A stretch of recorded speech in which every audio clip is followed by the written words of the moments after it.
அன்பும் பழமையும் நிறைந்த தமிழ் மக்களுக்கு வணக்கம்ங்க. இந்த வீடியோவில் என்னை பேச வைத்த எம்பெருமான் முருகப்பெருமானுக்கு முதல் வணக்கத்தை தெரிவிச்சுக்கிட்டு வீடியோக்குள்ளே போகலாங்களா? நீங்களும் என்னுடன் சேர்ந்து இந்த மந்திரத்தை சொல்லிட்டே உன்னால் முடிஞ்சதுன்னா கமெண்ட் பாக்ஸில் ஒரு முறை கமெண்ட் பண்ணுங்க. ஓம் முருகாசரணம், ஓம் முருகாசரணம், ஓம் முருகாசரணம். என்னை காக்கும் கந்தா கடம்பா கதிர்வேலா, நீ தான் என்னை நம்பி இந்த வீடியோ பதிவை பார்க்க வந்தவங்களை கூட நின்று காப்பாற்றணும். அவங்க கஷ்டம் நஷ்டம் எல்லாம் விலகி சந்தோஷமாக இருக்க நீ தான் ஐயா பொறுப்பு. ஜோதிடம் என்னும் மகா கலை மூலம் நாம் இன்று இணைந்துள்ளோம். இந்த கலையில கடகராசி நேயர்களுக்கு என்னெல்லாம் நடக்க போகுது, அவங்க வாழ்க்கை நல்லபடியா மாறுமா மாறாதா, அவங்க பிழைக்க ஒரு வழியாவது இருக்கா என அனைத்து விஷயங்களையும் விலாவரியா பேச போறோங்க. அதற்கு முன்னாடி சப்ஸ்கிரைப் பண்ணாதவங்க மறக்காம சப்ஸ்கிரைப் பண்ணிக்கோங்க. அப்படியே பெல் பட்டனையும் கொடுத்து ஆல் அப்படிங்கிற ஆப்ஷனையும் தேர்ந்தெடுத்து வைங்க. அப்பதான் நாங்க போடுற ஒவ்வொரு பதிவும் உடனே உங்ககிட்ட வரும். கடகராசிக்காரங்க போர் குணம் கொண்டவங்க. உங்ககிட்ட சண்டை போட்டு ஜெயிக்கிறது ரொம்ப ரொம்ப கஷ்டங்க. நல்லது கெட்டதை முழுசா தெரிஞ்சவங்க. சந்திர பகவான ராசி அதிபதியாக கொண்டவங்க. எல்லா இடங்கள்லையும் நேர்மையையும் உண்மையை மட்டுமே நம்பக்கூடியவங்க. உங்களுக்கு சொந்தமோ பந்தமோ அது தப்புனா அது தப்பு தான். வெட்டு ஒன்று துண்டு ரெண்டுன்னு பேசக்கூடியவங்க. உங்களை ஒருத்தர் பஞ்சாயத்து கூட்டிட்டு போறார் அப்படின்னா நீங்க கூட்டிட்டு போறவர் பக்கமெல்லாம் சப்போர்ட் பண்ண மாட்டீங்க. எந்த தரப்புல நியாயம் இருக்குதோ அங்கதான் நீங்க சப்போர்ட் பண்ணுவீங்க. உண்மை நியாயத்துக்கு மட்டுமே என்னைக்குமே கை கொடுப்பீங்க. உண்மைக்கு புறம்பா எந்த ஒரு விஷயத்தையுமே செய்ய மாட்டீங்க. இதனாலதான் கடகராசிக்காரங்களுக்கு நிறைய கஷ்டங்களும் துன்பங்களும் அதிகமாகவே ஏற்பட்டு இருக்கு. புதுமையான சிந்தனைகளுக்கு சொந்தக்காரங்க. பூ போல மனசு, கோபத்தை மறைச்சிட்டு சிரிப்பை மட்டும் காட்டக்கூடியவங்க. எடுத்த காரியத்தை எப்படியாவது முடிச்சிடணும் அப்படிங்கிறதுக்காக கஷ்டப்பட்டு போராடக்கூடியவங்க. தங்களுடைய கஷ்டத்தையும் கண்ணீரையும் கடுகு அளவு கூட மற்றவங்களுக்கு தெரியாம பார்த்துப்பாங்க. இதனால பார்க்குறவங்க எல்லாருமே கடகராசியா இவங்களுக்கு என்னப்பா சூப்பரா இருக்காங்க, இவங்களுக்கு என்ன குறைச்சல் அப்படின்னு தான் நினச்சிட்டு இருக்காங்க. ஆனால் சாப்பாட்டு கூட கஷ்டப்படுறது உங்களுக்கு மட்டும்தாங்க தெரியும். கஷ்ட காலத்தில் திரும்பி பார்க்க கூட ஆள் கிடையாது. ஏதோ தட்டு தடுமாறி எந்திரிச்சு நிற்கிறப்போ உங்களை குறை சொல்கிறதுக்குன்னே நிறைய பேர் தேடி வருவாங்க. உங்கள் சொந்தக்காரங்க நண்பர்களுக்கு ஒரு தேவை இருக்குதுன்னா மட்டும்தான் உங்ககிட்ட வருவாங்க. அந்த தேவை முடிஞ்ச உடனே உங்களை தூக்கி போட்டுட்டு போயிடுவாங்க.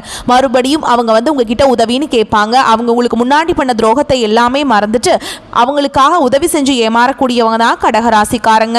வாழ்க்கையில் எப்படியாவது முன்னேறணும் அப்படிங்கிறதுக்காக தினம் தினம் கஷ்டப்பட்டு உழைக்கிறவங்க தான் நீங்க. கடந்த காலகட்டங்களில் தன்னுடைய வாழ்க்கையில் நீங்க நல்லது நடக்க போதுன்னு நினைச்சிட்டு இருந்திருப்பீங்க. ஆனால் உங்களுக்கு அந்த டைம்ல ஒரு மிகப்பெரிய ஏமாற்றம் தான். இந்த அஷ்டம சனி மூலமாக இந்த 3 வருடங்களுக்கு மேலாகவே நிறைய கஷ்டங்களும் துன்பங்களும் பிரச்சனைகளை மட்டுமே பெரும்பாலும் கடகராசிக்காரங்க சந்திச்சிருப்பீங்க. கடந்த காலகட்டங்களில் சொந்த பந்தத்தை இழந்தாங்க, சொத்துக்களை இழந்தாங்க, தங்களுக்கு நெருக்கமாக இருக்கக்கூடிய உறவுகளையுமே இழந்தாங்க. கடைசியா நான் மட்டும்தான் எல்லாத்தையுமே இழந்துட்டு நிற்கிறதா இருக்குது, எனக்கு உயிர் வாழவே பிடிக்கலன்னு சொல்லிட்டு இருக்காங்க. இதுக்கு மேலே என்னால் வாழவே முடியல சாமி, தயவு செஞ்சு என்னை உன் கூடையே கூட்டிகிட்டு போயிரு. நான் இவ்வளவு கஷ்டப்பட்டதுக்கு அப்புறம் எனக்கு வாழ்க்கையில் வாழணுங்கிற எண்ணம் சுத்தமாகவே போயிடுச்சு. உங்கள் மனசில் கவலையும் துன்பமும் தான் அதிகமாகவே இருக்குதுங்க. நீங்கள் செய்யக்கூடிய ஒவ்வொரு விஷயத்தையுமே தடுப்பதற்கும் உங்களை அவமானப்படுத்துவதற்கும் இங்கே நிறைய நபர்கள் முயற்சி பண்ணிட்டு இருக்காங்க. இது எல்லாமே தெரிஞ்சுமே கூட நீங்கள் என்னமோ பண்ணுங்க, எனக்கு என்ன வந்துச்சு அப்படின்னு தன்னுடைய வேலையில் மட்டும் என்னைக்குமே குறிக்கோளாக இருக்கவங்க தான் நீங்கள். ஏன் எனக்கு மட்டும் ஏன் இவ்வளவு கஷ்டம் வருது, என்னோட வாழ்க்கையில் நான் யாருக்குமே கெடுதலையோ கஷ்டத்தையோ துன்பத்தையோ கொடுத்ததில்லை, எனக்கு மட்டும் ஏன் இந்த மாதிரி எல்லாமே நடக்குது அப்படின்னு தான் பெரும்பாலான கடகராசிக்காரங்க சொல்லிட்டு இருக்கீங்க. உங்களுக்கு பிரச்சனைங்கிறது வரும், அது கொஞ்ச நாள் இருக்கும், அதுக்கப்புறம் இந்த பிரச்சனை போயிடும். இந்த மாதிரி பிரச்சனை வரும் போகும் அப்படிங்கிற நிலைமையில தான் நிறைய நபர்கள் வாழ்ந்துட்டு இருக்கீங்க. நீங்க என்னதான் பிரச்சனையை தவிர்த்தாலும் ஏதாவது ஒரு சூழல்ல உங்களை நோக்கி பிரச்சனையும் கஷ்டமும் வந்துக்கிட்டு தாங்க இருக்கு. ஆனா இனி வரக்கூடிய நாட்கள்ல உங்களுக்கு இன்பத்தையும் மகிழ்ச்சியை மட்டுமே தரக்கூடிய ஒரு காலகட்டமாகவே அமைஞ்சிருக்குது. இது நாள் வரைக்கும் நடந்த கெட்ட விஷயத்தை எல்லாமே விட்டுருங்க. இனி வரக்கூடிய நாட்கள்ல உங்களுக்கு எப்படிப்பட்ட நன்மைகள் நடக்க போகுது அப்படிங்கிறத பாருங்க. ஓகேங்களா? இந்த 2025 நீங்க அடியெடுத்து வைக்கும்போது ஒரு பைசா கடன் இல்லாம அடியெடுத்து வைக்க போறீங்க. இந்த 2025 நீங்கள் அடியெடுத்து வைக்கும்போது ஆஹா நல்ல ஒரு மாற்றம் வரப்போகுது நம்ம வாழ்க்கையில் அப்படின்னு நினச்சி தான் நீங்கள் அடியெடுத்து வச்சுருப்பீங்க. ஓகேங்களா? ஆனால் உங்களுக்கு நீங்கள் நினச்சதில் ஒன்று மட்டும் நடந்திருக்கும். அஷ்டம சனி அப்படிங்கிறது முடிஞ்சிருக்கும். அதன் பிறகு பார்த்தீங்கன்னா ஏதாவது நல்லது நடக்கும்னு எதிர்பார்த்துட்டு இருந்திருப்பீங்க. இன்னைக்கு வரைக்குமே பார்த்தீங்கன்னா எந்த ஒரு மாறுதலுமே இருந்திருக்காது. என்னப்பா அஷ்டம சனி முடிஞ்சும் நமக்கு எந்த மாற்றமுமே இல்லையே அப்படின்னு நீங்கள் ரொம்ப ஃபீல் பண்ணியிருப்பீங்க. அது மாதிரி நிறைய கடகராசிக்காரங்க எங்கிட்ட சொல்லிட்டு இருக்கீங்க. அதாவது பார்த்தீங்கன்னா இனி வரக்கூடிய இந்த 2025 2025 கடைசி 2 மாதங்களும் அடுத்து 2026 தொடக்கத்தில் முதல் 5 மாதங்களும் இந்த 6-7 மாதங்களை பொறுத்த வரைக்கும் நல்ல ஒரு முன்னேற்றத்தை தரக்கூடிய ஒரு காலகட்டமாகவே கடகராசிக்கு பார்க்கப்படுது. ஏன்னா இந்த இடைப்பட்ட காலகட்டங்கள் உங்களுக்கு சனியுடைய வக்ர பயிற்சியும் குருவுடைய வக்ர நிவர்த்தியும் சுக்கிர பயிற்சியும் சூரிய பயிற்சியும் அதுக்கப்புறம் பார்த்தீங்கன்னா 5 கிரகங்களுடைய சேர்க்கை எல்லாமே ஒன்றாகவே இருக்குதுங்க. இந்த நவம்பர் மாதத்திலிருந்து இதெல்லாம் ஆரம்பிக்குது. இதன் மூலமாக பார்த்தீங்கன்னா நல்ல ஒரு முன்னேற்றத்திற்கு கடகராசிக்காரங்க போக போறீங்க. முதலாவதாக பார்த்தீங்கன்னா உங்களுக்கு இத்தனை நாட்களாக மைனஸாக மட்டுமே செயல்பட்டு கொண்டிருந்த சனி பகவான், அதாவது அஷ்டம சனியாக மட்டுமே கடந்த 3 வருடமாக செயல்பட்ட சனி பகவான் இனி வரக்கூடிய ஒரு 6 மாதங்களுக்கு உங்களுக்கு முழுவதுமாகவே பிளஸ்ஸாக மட்டுமே செயல்பட போறாருங்க. நீங்கள் கடந்த காலகட்டத்தில் எதையெல்லாமே இழந்துட்டு கஷ்டப்பட்டு வருத்தப்பட்டு இருக்கீங்களோ அது அனைத்தும் பெறக்கூடிய ஒரு காலகட்டமாகவே பார்க்கப்படுது. இந்த குருவுடைய வக்ர நிவர்த்தி உங்களுக்கு நல்ல ஒரு பொருளாதாரத்தில் டாப்புக்கு கொண்டு போய் விட போகுதுங்க. ஓகேங்களா, நீங்கள் ரொம்ப கஷ்டப்பட்டிருப்பீங்க, வருமானம் இருந்திருக்காது. ஆனால் இனி வரக்கூடிய காலகட்டத்தில் நல்ல ஒரு முன்னேற்றம், நல்ல ஒரு வருமானம் அப்படிங்கிறது வருங்க. உங்களுடைய ராசியில் 8ஆம் இடத்துல குரு பகவான் வர்றதுனால ஒட்டுமொத்த குரு பயிற்சி பலன்களும் உங்களுக்கு முழுமையாக கிடைக்க போகுது. இதன் மூலமாக நீங்கள் இத்தனை நாட்களாக பிஸ்னஸ் பண்ணிட்டு இருந்து அதில் லாஸாக போயிட்டு இருந்தாலும் டக்குன்னு ஒரு முன்னேற்றத்துக்கு போக போகுதுங்க. அதுக்கப்புறம் நல்ல ஒரு வருமானம், தொழிலில் சம்பளம் செய்து வர போகிறீங்க. அதே மாதிரி இந்த மாதிரி நிறைய நல்லது எல்லாமே வரக்கூடிய நாட்கள் உங்கள் வாழ்க்கையில் நடக்க போகுது. அடுத்ததான் பார்த்தீங்கன்னா சுக்கிர பயிற்சியை பொறுத்த வரைக்கும் பார்த்தீங்கன்னா இது பொது பலன்களாகவே பார்க்கப்பட்டாலும் 12 ராசிகளுக்கு நல்ல ஒரு முன்னேற்றம் அப்படிங்கிறது இதன் மூலமாக ஏற்பட போகுது. கடந்த காலகட்டங்களில் நல்ல ஒரு வேலைங்கிறது கிடைச்சிருக்காது. ஏதோ ஒரு கிடைக்கிற வேலைக்கு ஒரு 10,000 சம்பளத்துக்கோ 15,000 சம்பளத்துக்கோ பிடிக்காத ஒரு வேலையை குடும்ப கஷ்டத்துக்காக வேறு வழியே இல்லாமல் செஞ்சுட்டு இருந்திருப்பீங்க. ஆனால் இனி வரக்கூடிய நாட்களில் நீங்கள் படித்த படிப்புக்கு ஏற்ற மாதிரியும் உங்களுக்கு பிடிச்ச மாதிரியும் நீங்கள் ஒரு அரசாங்க வேலைக்கு ட்ரை பண்ணாலும் சரி, இல்லை ஒரு ஐடி ஜாபோ, பிரைவேட் ஜாபோ, பேங்க் ஜாபோ, நீங்கள் எங்கே வேலைக்கு ட்ரை பண்ணாலும் அந்த ஜாப் அப்படிங்கிறது உங்களுக்கு நிச்சயமாக கிடைக்க போகுதுங்க. கோர்ட்டு கேஸுன்னு ரொம்ப நாட்டில் அலைஞ்சிட்டு இருக்க நபர்களுக்கு விரைவில் உங்களுக்கு சாதகமாகவே தீர்ப்பு வரும். சொத்து பிரச்சனையும் உங்களுக்கு சாதகமாகவே முடியும். சனி பகவானுடைய பார்வை உங்களுக்கு நேரடியாகவே இருக்குது. இதன் மூலம் வருமானம் அப்படிங்கிறது பல வழிகளில் வரும். தொழிலில் லாபம் சற்று அதிகமாகவே கிடைக்கும். அரசியல்வாதிகளை பொறுத்த வரைக்கும் புதிய பொறுப்புகள், புதிய பதவிகள் எல்லாமே தானாகவே உங்களை சேரும். ராகு கேதுவால் உங்களுடைய செல்வாக்கு உயரும். உடல் ஆரோக்கியம் மேம்படும். சங்கடங்கள் நீங்கும். மறைமுகமாக உங்கள் தொழில் வாழ்க்கையிலும் சரி, இல்லற வாழ்க்கையிலும் சரி நிறைய நபர்கள் தொல்லை கொடுத்திருப்பாங்க. இனி அவங்களுடைய தொந்தரவுங்கிறது முழுவதுமாகவே இருக்காது. கடந்த காலகட்டங்களில் நீங்களும் ஒரு கம்பெனியில் இரவு பகல் பார்க்காம உழைச்சிட்டு இருந்திருப்பீங்க. உங்களுடைய சொந்த கம்பெனியாக நினச்சி வேலை செஞ்சிருப்பீங்க. ஆனால் உங்களுக்கு இதனால் வரைக்கும் சரியான ஒரு அங்கீகாரம் அப்படிங்கிறது கிடைச்சிருக்காது. உங்களுக்கு அப்புறமோ இல்லை உங்கள் கூடயோ நிறைய நபர்கள் வேலைக்கு வந்திருப்பாங்க. உங்களுக்கு நிறைய சம்பள உயர்வு, பதவி உயர்வு எல்லாமே கிடைச்சிருக்கும். இதை பார்த்து ரொம்பவே மனவேதனைப்பட்டிருப்பீங்க. ஆனால் இனி வரக்கூடிய நாட்களில் உங்களுக்கு சம்பள உயர்வு, பதவி உயர்வு, உங்களுக்கு மேல் இருக்கக்கூடிய அதிகாரிகளுடைய ஆதரவு முதற்கொண்டு உங்களுக்கு கிடைக்க போகுதுங்க. இனி உங்கள் வார்த்தைக்கு மதிப்பு மரியாதை கிடைக்கும். அந்தஸ்தில் நீங்கள் எதிர்பார்த்த உயர்வுக்கு போக போறீங்க. இனி நினைச்சது எல்லாமே நடக்கும். தொழில் வியாபார தடைகள் அனைத்தும் விலகும். லாபம் அதிகமாக கிடைக்கும். முன்னேற்றம் உண்டாகும். வரவேண்டிய பணம் விரைவில் கைக்கு வந்து சேரும். குடும்பத்தில் நெருக்கடிகள் விலகும். செல்வாக்கு அந்தஸ்து உயரும். வெளிநாட்டு முயற்சிகள் வெற்றியை தரும். தெய்வ சிந்தனை அதிகமாகும். பெரியோர்களுடைய உதவிகள் கிடைக்கும். உறவுகளில் இருந்த சண்டை சச்சரவு முழுவதுமாகவே விலகும். புதிய நண்பர்கள் உங்களுக்கு உதவி செய்வாங்க. தொழிலில் ஏற்பட்ட நெருக்கடிகள் நீங்கும். முடங்கி கிடந்த நிறுவனங்கள் மீண்டும் இயங்கும். வியாபாரத்தில் எதிர்பார்த்த லாபம் கிடைக்கும். புதிய தொழில் தொடங்கக்கூடிய முயற்சிகள் கண்டிப்பாக உங்களுக்கு வெற்றியை தரும். கடந்த காலகட்டங்களில் திருமண நிலை அப்படிங்கிறது பார்த்தீங்கன்னா கடகராசிக்காரங்களுக்கு நிறைய பிரச்சனையும் சிக்கலையுமே பெரும்பாலும் சந்திச்சிருப்பீங்க. இதில் குறிப்பாக பார்த்தீங்கன்னா பெண்களுக்கு ஏதாவது ஒரு வகையில் எளிமையாக திருமணம் அப்படிங்கிறது அடைஞ்சிருது. ஆனால் ஆண்கள் தான் ரொம்ப ரொம்ப பாவம். ஏன்டா கடகராசியில் பிறந்தோம், வேற ஏதாவது ராசியில் பிறந்திருந்தா கூட திருமணமாவது அடைஞ்சிருக்குமே. வயது 30, 33, 35, 37 வயது வரைக்குமே நிறைய ஆண்கள் இன்னும் திருமண நிலையை அடையாமல் ரொம்பவே ஃபீல் பண்ணிட்டு இருக்கீங்க. அது மட்டும் இல்லாமல் ஜாதகத்தை பார்த்தீங்கன்னா நிறைய பிரச்சனையும் குழப்பத்திலையுமே இருக்கிறீங்க. ஏன்னா செவ்வாய் ஜாதகம்னு சொல்கிறாங்க, ராகுன்னு சொல்கிறாங்க, சுத்த ஜாதகம்னு சொல்கிறாங்க, பொருத்தம் வரமாட்டேங்குது அப்படின்னு நிறைய பேர் எங்கிட்ட புலம்பிட்டு இருக்கீங்க. இதன் மூலமாக திருமண தடை அப்படிங்கிறது எங்கள் வாழ்க்கையில் அதிகமாகவே இருந்துட்டுருக்கு அப்படின்னு நிறைய நபர்கள் சொல்கிறீங்க. கண்டிப்பாக வரக்கூடிய ஒரு 6 மாதங்களுக்குள்ள நிச்சயமாக உங்களுக்கு திருமண வாழ்க்கையில் நீங்கள் விரைவில் அடி எடுத்து வைக்க போறீங்க. வாழ்க்கை துணையை இழந்த கடகராசி ஆண்களோ பெண்களோ அடுத்து 2வது திருமணம், அதாவது மறுமணம் பண்ணலாமா வேண்டாமா அப்படிங்கிற மிகப்பெரிய குழப்பத்தில் இருப்பீங்க. அப்படி 2வது திருமணம் பண்ணும்போது சொந்தக்காரங்க தப்பா பேசிடுவாங்களா, ஊர்க்காரங்க தப்பா நினைச்சிருவாங்களா, அவங்க என்ன நினைப்பாங்க, இவங்க என்ன நினைப்பாங்க அப்படின்ட்டு நிறைய நபர்கள் 2வது திருமணத்தை பத்தி யோசிக்காம இருக்கீங்க. இப்ப இருக்கக்கூடிய பொருளாதார சூழலும் இப்ப இருக்கக்கூடிய காலகட்டத்தையும் வச்சு பார்க்கும்போது ஒரு சிங்கிள் பேரண்டால இந்த சொசைட்டில சர்வே பண்றது ரொம்ப ரொம்ப கஷ்டங்க. நீங்க எதிர்பார்த்த மாதிரியே நல்ல ஒரு மறுவாழ்க்கை அப்படிங்கிறது விரைவில் உங்களுக்கு அமையும். குழந்தை பாக்கியத்துக்காக எங்கிய கடராசி நேயர்கள் பார்த்தீங்கன்னா எங்களுக்கு மேரேஜ் ஆகி 3 வருஷம் ஆகுது சாமி, 5 வருஷம் ஆகுது, 8 வருஷம் ஆகுது, நாங்களும் போகாத ஹாஸ்பிட்டல் இல்லை, பார்க்காத ட்ரீட்மெண்ட் இல்லை, வாரத்தில் 3 நாள் முருகன் கோவிலுக்கு போய் வழிபாடு செஞ்சுட்டு வந்துட்டு இருக்கோம், ஆனால் எங்களுக்கு குழந்தை பாக்கியமே இல்லை சாமி அப்படின்னு நிறைய நபர்கள் சொல்றீங்க. இப்போ இந்த வருட கிரகங்களுடைய மாற்றங்கள் இருக்கிறதுனால நவம்பர் மாதத்தில் விரைவில் உங்களுக்கு உடல் சார்ந்த பிரச்சனை அனைத்தும் வரக்கூடிய நாட்களில் முழுவதுமாக நிவர்த்தியாகி நிச்சயமா உங்களுக்கு குழந்தை பாக்கியம் அப்படிங்கிறது நிச்சயமா கிடைக்குங்க. அடுத்ததான் பார்த்தீங்கன்னா பிரிந்திருக்கக்கூடிய கணவன் மனைவி எல்லாமே சண்டை போட்டு டிவோர்ஸ்க்காக அப்ளை பண்ணிட்டு வெயிட் பண்ணிட்டு இருப்பீங்க. நீங்கள் மீண்டும் ஒரு முறை நேரில் சந்தித்து பேசக்கூடிய வாய்ப்பு கிடைக்கும் பட்சத்தில் அந்த டிவோர்ஸ் எல்லாமே கேன்சல் பண்ணிட்டு கண்டிப்பாக இருவரும் ஒன்றாக இணைந்து வாழ்வீங்க. கடந்த காலகட்டங்களில் காதல் அதிகமான தோல்விகளை சந்திச்ச ராசின்னு பார்த்தீங்கன்னா அது கடகராசிக்காரங்க தான். அஷ்டம சனி மூலமாக நிறைய காதலில் அடிக்கடி சண்டை சச்சரவு ஈகோ பிரச்சனை மூலமாக நிறைய காதல் பிரேக்கப் ஆயிருக்கும். ஆனால் இப்போ அஷ்டம சனியோட தாக்கம் அப்படிங்கிறது முழுவதுமாகவே முடிஞ்சிருச்சு. இனி உங்கள் காதலை வெளிப்படுத்தும் போது அந்த காதல் கண்டிப்பாக கைகூடும். வீட்டில் போய் சொல்லும்போது பெற்றோர்களே உங்களுக்கு முன்னாடி நின்று திருமணம் செய்து வைக்கக்கூடிய வாய்ப்புகளும் அதிகமாகவே உள்ளது. கடகராசியை பொறுத்த வரைக்கும் நீங்கள் ஆண்களோ பெண்களோ அரசு வேலையோ தனியார் வேலையோ கூலி வேலையோ நீங்கள் எதிர்பாராத வருமானம் அப்படிங்கிறது உங்களுக்கு இரட்டிப்பு மடங்காக கிடைக்க போகுது. சேமிப்பு அப்படிங்கிறது பல மடங்காக உயரப்போகுதுங்க. இதன் மூலமாக கடந்த காலகட்டங்களில் ஏற்பட்ட கடன் பிரச்சனை அனைத்தும் முழுவதுமாக நிவர்த்தியாக போகுது. நீங்கள் போய் ஒரு கடகராசிக்காரங்களை பார்த்து கேட்டிங்க அப்படின்னா எனக்கு 3 லட்சம் இருக்குதுங்க, 10 லட்சம் இருக்குதுங்க, 15 லட்சம் இருக்குதுங்கன்னு சொல்லுவாங்க. கடன் இல்லாத நபர்களை நீங்கள் பார்க்குறது ரொம்ப ரொம்ப அரிது. இனி உங்களுடைய வளர்ச்சி அப்படிங்கிறது யாருமே எதிர்பார்க்காத அளவுக்கு ஒரு மிகப்பெரிய ஒரு அசுர வளர்ச்சியாக இருக்க போகுது. உங்களுடைய நண்பர்களும் சொந்தக்காரங்க குடும்ப உறவுகளே உங்களுக்கு எதிரிகளாகவும் துரோகிகளாகவும் மாறக்கூடிய வாய்ப்புகள் அதிகமாகவே உள்ளது. தவறான நபர் என்று தெரிந்தால் உடனடியாக அந்த நபர்களை விட்டு சிறிது நாட்கள் மட்டும் கடகராசிக்காரங்க விலகி இருப்பது ரொம்ப ரொம்ப நல்லதுங்க. இல்லாத பட்சத்தில் நிறைய பிரச்சனையும் சிக்கலும் அவர்கள் மூலமாக சந்திக்க வேண்டிய வாய்ப்பு அதிகமாகவே உள்ளது. இப்போ வரைக்கும் பார்த்த பொது பலனே கடகராசிக்கு ஓரளவுக்கு பரவாயில்லடா சாமி, போன மாதத்தை காட்டிலும் இந்த மாதம் ஏதோ பரவாயில்ல அப்படிங்கிற மாதிரி உணர்ந்திருப்பீங்க. இப்போ நட்சத்திர பலன்களை பார்த்தோம் அப்படின்னா உங்களுக்கு வந்துட்டு இன்னும் சிறப்பான தகவல் கிடைக்குங்க. புனர்பூச நட்சத்திரம் 4ஆம் பாதம், திடமான சிந்தனை கொண்ட உங்களுக்கு இந்த கார்த்திகை மாதம் அப்படிங்கிறது நினைச்சதை நிறைவேற்றி கொடுக்கக்கூடிய மாதமாக பிறந்திருக்கு. குரு பகவானை பொறுத்த வரைக்கும் வக்ரம் அடைந்திருக்கிறாருங்க. உங்களுக்கு வழங்கிய யோக பலன்கள்ல மாற்றம் இருக்கும்.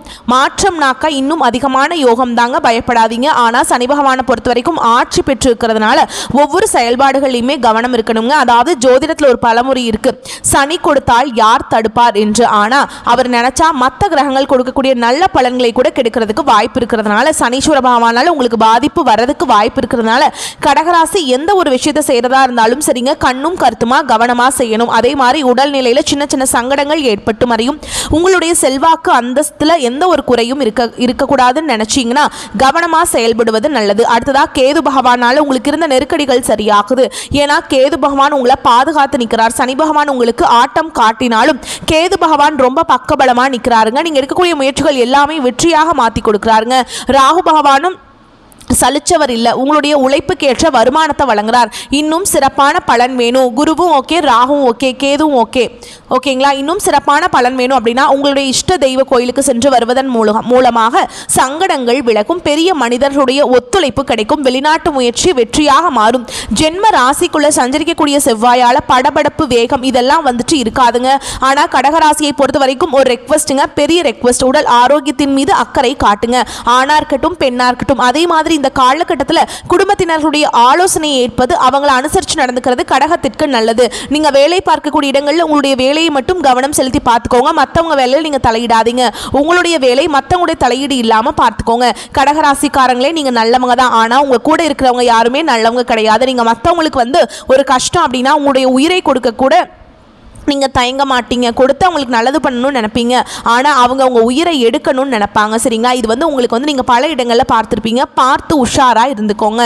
உங்களை பொறுத்த வரைக்கும் சந்திராஷ்டமம் அப்படிங்கிறது பார்த்தீங்கன்னா கொஞ்ச நாளில் வருங்க. அந்த நாளில் எங்கும் கவனம் எதிலும் கவனம். இதுவே அதிர்ஷ்டம் தரக்கூடிய நாட்கள்னு பார்த்தோம்னா நவம்பர் மாதம் 29, 30, டிசம்பர் மாதம் 2, 3, 11, 12 இந்த நாட்டில் சுப நிகழ்ச்சிகளுடைய தொடக்கத்துக்கு பயன்படுத்துங்க.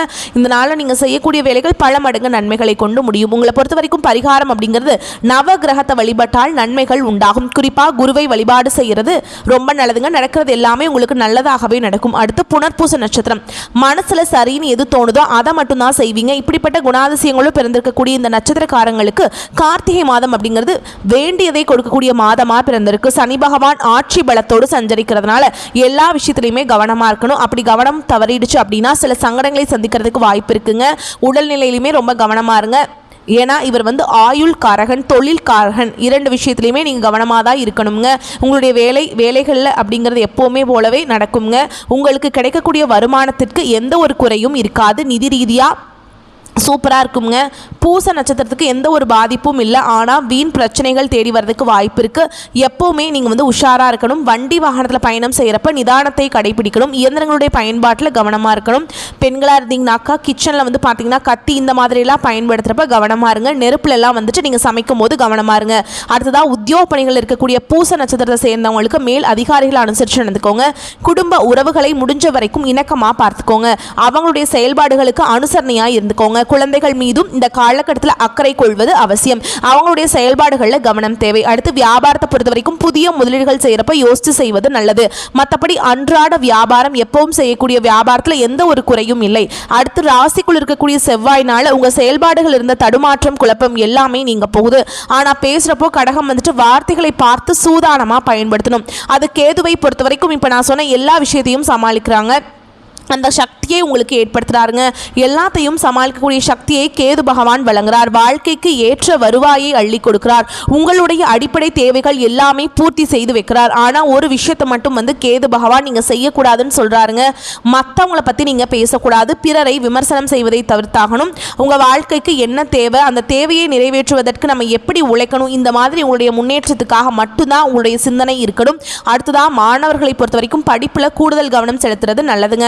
விவசாயிகளை பொறுத்த வரைக்கும் விளைச்சல கூடுதல் கவனம் கொள்வது அவசியம். உங்களை பொறுத்த வரைக்கும் சந்திராஷ்டமம் நாட்களில் எங்கும் கவனம், எதிலும் கவனம். இதுவே அதிர்ஷ்டம் தரக்கூடிய நாட்கள்னு பார்த்தோம்னா நவம்பர் மாதம் 26, 29, டிசம்பரில் 2, 11 இந்த நாட்களில் நீங்கள் செய்யக்கூடிய வேலைகள் பல மடங்கு நன்மைகளை கொண்டு முடியும். இந்த நட்சத்திரத்தை சேர்ந்தவங்களை பொறுத்த வரைக்கும் பைரவரை வழிபாடு செய்ய சங்கடங்கள் விலகும். அடுத்ததாக ஆயில்ய நட்சத்திரம். வாழ்க்கையில் தன்னுடைய சொந்த உழைப்பால் முன்னேற்றம் அடைந்து வரக்கூடிய இந்த நட்சத்திரத்தை சேர்ந்தவங்களுக்கு கார்த்திகை மாதம் அப்படிங்கிறது கஷ்டங்களை போக்கக்கூடிய மாதமாக இருக்குங்க. ஒரு சில விஷயங்களை மட்டும் கவனமாக இருந்தீங்க அப்படின்னா கஷ்டம் அப்படிங்கிறது வந்த தடம் தெரியாமல் மறைந்து போகும். உங்களுடைய செயல்பாடுகளில் கவனம் தேவை. வியாபாரிகளை பொறுத்த வரைக்கும் புதிய முதலீடுகள் செய்யும் போது நல்லா யோசிச்சு முடிவெடுக்கணும். அடுத்து அரசியல்வாதிகளை பொறுத்த வரைக்கும் வார்த்தைகளில் கவனமாக இருக்கணும். பெரிய பொறுப்புகளில் இருக்கவங்க உங்களுடைய பணிகளில் நேர்மையாக செயல்படணும். மற்றவங்களுடைய தலையீடு இல்லாமல் இருக்கணும். அதே நேரத்தில் சொத்து சம்மந்தமாக பூர்வீக சொத்து விஷயத்தில் பிரச்சனை வர்றதுக்கு வாய்ப்பு இருக்கிறதுனால அது சட்ட ரீதியாக எதிர்கொள்வது நல்லது. அவங்க சொன்னாங்க இவங்க சொன்னாங்கன்னு எந்த ஒரு விஷயமும் தனிப்பட்ட முறையில் மூவ் பண்ணாதீங்க. அவங்க உங்களுக்கு முடிச்சு கொடுக்குறேன் அப்படிங்கிற மாதிரி மூவ் பண்ணிட்டு கடைசியில் உங்களை சட்ட ரீதியாக மாட்டி விட்டுருவாங்க. பார்த்து உஷாராருங்க. அடுத்து குடும்பத்தில் இருக்கிறவங்களுடைய ஆலோசனைகளுக்கு இந்த காலகட்டத்தில் மதிப்பளிப்பாங்க. பெரியவங்களை அனுசரித்து நடந்துக்கோங்க. அதுவே தனியார் துறையாக வேலை செய்கிறவங்களா இருக்கட்டும், இல்லை அரசாங்கத்துறையில் வேலை செய்கிறவங்களா இருக்கட்டும், உங்கள் கூட வேலை பார்க்குறாங்க இல்லையா, அவங்ககிட்ட சின்ன சின்ன சண்டை சச்சரவு வரதுக்கு வாய்ப்பு இருக்குது. அந்த மோதல் போக்கை காட்டாமல் இருப்பது ரொம்ப நல்லது. அடுத்து சனி பகவானை பொறுத்த வரைக்கும் உடல்நிலையில கவனமா இருக்க சொல்றாருங்க. ஒரு சிலருக்கு, அதாவது ஆண்களா இருந்தீங்கன்னாக்க கடகராசி பெண்களாலையும், பெண்களாக இருந்தீங்கன்னா ஆண்கள் கிட்டையும் கவனமா இருங்க. நான் திரும்ப திரும்ப கடகராசிக்கு சொல்றது ஒண்ணுதாங்க, யாரையும் நம்பாதீங்க. அடுத்து கேது பகவானை பொறுத்த வரைக்கும் இப்ப நான் சொன்னேன் இல்லைங்களா, அதுல கவனமா இருக்கணும், இதுல கவனமா இருக்கணும். ஆனா எல்லாத்துலயும் இருந்தும் உங்களை விடுபட வைக்கக்கூடிய நிலையை உண்டாக்குறார். யாருடா அது கடகராசிக்கு நெருக்கடியை கொடுக்கிறது, நான் இருக்கண்டா கடகத்துக்கு அப்படிங்கிற மாதிரி கேது பகவான் உங்களுக்கு தன்னம்பிக்கையை ஏற்படுத்துறார். தைரியத்தை அதிகரித்து கொடுக்கிறார். உங்களுடைய உடன்பிறப்புகள் வகையில் உதவிகளை கொண்டு வந்து சேர்க்கிறார். நீங்கள் எதிர்பார்த்த பணத்தை கொண்டு வராருங்க. புது சொத்து வாங்குவீங்க, வீடு கட்டுவீங்க, மனை வாங்குவீங்க. ஆனால் இந்த மாதிரியான விஷயங்களை கடகராசி கவனமாக பத்திரத்தை எல்லாம் படிச்சுட்டு, ஏன்னா அந்த மூலப்பத்திரம் என்ன இருக்குது, ஏது இருக்குது, ஒப்பந்தம் எப்படி இருக்குன்னு சொல்லிட்டு கையெழுத்து போடுறதுக்கு முன்னாடி படித்து பார்த்து தான் கையெழுத்து போடணும். ஒரே சிம்பிள் தான். அதை செஞ்சாலும் சரி, கடகம் கவனமாக இருக்கணும். தெரிஞ்சவங்க தானே, அட நம்ம சொந்தக்காரங்க தானே, இந்த மாதிரி எந்த ஒரு வேலையும் இருக்கக்கூடாதுங்க. அதே மாதிரி அரசு வழி முயற்சிகள் தாமதமானாலும் கட்டாயம் கிடைக்கும். அவற்றால் உங்களுக்கு நன்மைகள் உண்டாகும். மாணவர்களை பொறுத்த வரைக்கும் படிப்புல முழுமையான கவனம் செலுத்துவது சிறப்பு.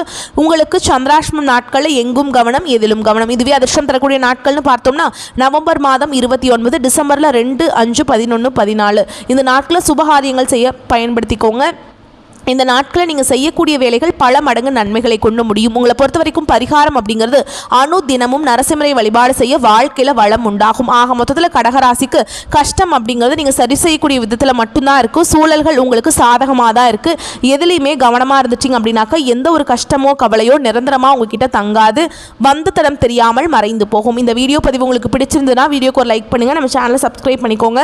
மேலும் பிடிச்சிருந்தா ஃப்ரெண்ட்ஸ் அண்ட் ஃபேமிலிக்கு ஷேர் பண்ணுங்கள். வந்த கஷ்டங்கள் கரையட்டும், வரக்கூடிய கஷ்டங்கள் விலகி ஓடட்டும், கடவுள்கள் என்னைக்குமே உங்களுக்கு துணை வரட்டும். கடகராசி கண்ணீர் இல்லாம கவலை இல்லாம கலகலன்னு இருக்க போறீங்க. கார்த்திகை மாதத்துல கடகத்திற்கு அதிர்ஷ்டமான காலகட்டம் தான். எதை பண்றதுக்கு முன்னாடியும் யோசிச்சு நிறுத்தி நிதானமா செயல்படணும். இதை மட்டும் ஃபாலோ பண்ணிட்டா போதும். கடகத்திற்கு நெருக்கடிகள் இல்லாத நிலையான வாழ்க்கை, சங்கடங்கள் இல்லாத சந்தோஷமான வாழ்க்கை நிச்சயமாக கடகத்திற்கு கார்த்திகை மாதம் கொடுத்திருக்கு. பயன்படுத்திக்கோங்க. நல்லதே நடக்கும், நல்லது மட்டுமே நடக்கும். நம்ம சொல்லக்கூடிய அனைத்து தகவல்களும் பொது பலன்கள், தனிப்பட்ட ஜனன ஜாதகத்தை பொறுத்து சிறிதளவு மாறுபடும். வாழ்க வளமோடு நலமோடு. நன்றி, வணக்கம்.